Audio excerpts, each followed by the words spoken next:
अगले पार्ट की तरफ बढ़ते हैं। मुझे उत्सुकता हुई कि श्री गुरुजी ये क्या बोल रहे थे। आगे उन्होंने बताया कि हम जो व्रत उपासना आदि करते हैं और उपासना को जो बल मिलता है वो देने का काम ये ऋषि करते हैं। मुझे कुछ समझ में नहीं आया तो उन्होंने विस्तार से कहा कि बेटा ये बहुत रहस्य की बात है।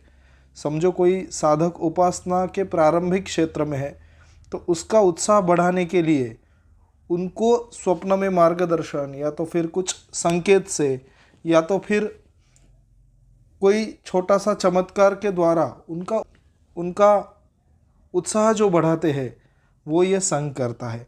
जब जब नैसर्गिक आपत्तियाँ आती है, जैसे भूकंप है, महामारी है, इसके बाद प्रलय जैसी जब स्थिति आती है, तब यह सिद्ध संघ, यह ऋषियों का समुदाय उसमें हस्तक्षेप करता है, उनको रोकने के लिए अपनी ऊर्जा का उपयोग करता है।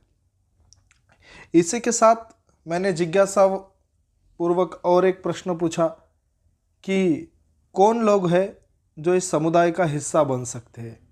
क्या कोई स्पेशल कैटेगरी है, क्या कोई जाति का बंधन है, क्या समुदाय, ये है क्या। तो उन्होंने कहा कि बेटा यह समुदाय जो है वह चेतना का समुदाय है और यहाँ ना समय का बंधन है, ना जाति का, ना कार्य क्षेत्र का बंधन है। यह समुदाय सिर्फ चेतना का समुदाय है। यह सिर्फ उच्च स्तर के साधकों को ही प्रवेश है। जो सूक्ष्म विद्या में प्रवीण है केवल वे ही इसका हिस्सा हो सकते हैं। अब सूक्ष्म विद्या क्या है वे अगले पार्ट में हम इसको डिस्कस करेंगे। अपने पूर्व जन्म को देखना इस अभ्यास प्रक्रिया का प्रथम चरण है। तो मुझे और उत्सुकता हुई कि क्या हम अपने पूर्व जन्म को देख सकते हैं। तो उन्होंने कहा हाँ बेटा, हम पूर्व जन्म को देख सकते हैं। क्या इसकी कुछ प्रोसेस है? हाँ, इसकी प्रोसेस है। जब हम ध्यान के गहन क्षेत्र में होते हैं उस वक्त हम अपनी चेतना को उल्टे स्तर पे लेके जाके हम अपने पूर्व जन्म को देख सकते हैं। और इसी के द्वारा, इसके अलग अलग पद्धति है, इसी के द्वारा हम पूर्व जन्म को देख सकते हैं। मैंने गुरुजी से उत्सुकतावश पूछा कि आपको कितने आपके पूर्व जन्म याद है। तो उन्होंने 27 पूर्व जन्म याद है या 27 पूर्व जन्मों का ज्ञान है, यहाँ तक उन्होंने कहा। आगे कुछ संकेत से और भी कुछ चीज़ें उन्होंने बोली। साथ में ये भी बोला कि ये जो साधक है ये तंत्र विद्या, मंत्र विद्या और यंत्र विद्या में पारंगत होते हैं। यह शरीर को किसी भी जगह प्रकट कर सकते हैं। इन साधकों को जो है वो शरीर का बंधन नहीं होता, क्योंकि ये एक चेतना का स्तर होता है। और दूसरी ही, और इनके जो ऊर्जा का जो मूल स्रोत है वह प्राण है। प्राण के द्वारा, प्राण विद्या जिसे हम कहते हैं, वो इनकी जो शक्ति है उसका मूल स्रोत है।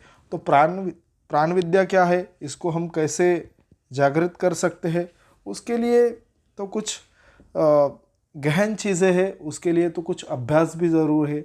लेकिन हम प्रारंभिक क्षेत्र में या प्रारंभिक अवस्था में हम ध्यान भी करें या हमारे श्वासों पे ध्यान दें, श्वास आ रही है और जा रही है, आ रही है, जा रही है, इस पे हम ध्यान भी दें तो धीरे धीरे हमारी जो श्वास है वो समाप्त होने लगती है, वो शून्य अवस्था की तरफ बढ़ने लगती है। और यह शून्य अवस्था हमारे चेतना के स्तर को बढ़ाती है। और इसी के साथ छोटे छोटे जो चमत्कार हम देखते हैं, जो हमें अभी नामुमकिन लगते हैं, उनको हम कर सकते हैं। जैसे कि कोई घटना घटित होने वाली है, अच्छी हो या बुरी है, उसका आभास हमें पहले से ही हो जाता है। किसी को कुछ कह दिया तो उसको तुरंत उसका अनुभव आने लगता है। इसी के साथ कुछ पूर्व जन्म के दृश्य भी दिखते हैं सपने में, क्योंकि जो चेतना है वो, उसको जो फ्रीक्वेंसी है वो दोनों मैच होने का प्रयास करते रहती है। तो हमें ऐसे लगता है कि अरे हाँ, मैं इस जगह आया हूँ, इस जगह मैं पहले आया था।